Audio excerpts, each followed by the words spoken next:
अस्सलाम वालेकुम नाज़रीन, आप देख रहे हैं K92 न्यूज़। मैं हूँ आरज़ू खान। आइए शामिल करते हैं कुछ राइटर खबरें। लैंड ग्रेबर असगर उर्फ टोपी पुलिस और रेंजर्स के नाम पर भत्ता तलब करने में मसरूफ। इंतहाई दहशतगर्द संगीन मुकदमात में मतलूब मुलजिम असगर उर्फ टोपी पुलिस के शिकंजे से आज़ाद, कानून नाफिज करने वाले इदारों के लिए एक बड़ा सवालिया निशान।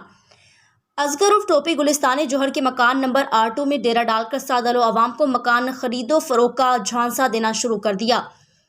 खुलेआम SSP इरफान बहादुर के नाम पर टॉर्चर सेल में क़याम। तफसीलात के मुताबिक architect society block number 8 Gulistan जोहर में बेवा ख़वातीन के मकानों पर खुलेआम कब्जा करके वहां के रिहायशियों को SSP और इरफान बहादुर का खास आदमी बताकर आवाम को डरा धमकाकर सलमान खान के प्लाट चढ़ कर जाता है, जिसका वाक़ सबूत स्क्रीन शॉट में मौजूद है, जिसका असगर उर्फ टोपी के खिलाफ शहर कायद के बेशतर थानों में मुकदमा दर्ज होने के बावजूद भी मुलजिम के खिलाफ पुलिस कार्रवाई करने से गुरेजा, जो इस बात का वाज़ेह सबूत पेश करती है। मुंह खाए आग शर्माए असगर उर्फ टोपी की ये वीडियो भी इस बात का मंजरनामा पेश कर रही है कि मुलजिम असगर के सिस्टम में कितने असरो सोख पाए गए हैं। तमाम सबूतों के बावजूद असगर उर्फ टोपी पर कार्रवाई का ना होना भी एक अफसोसनाक अमल है।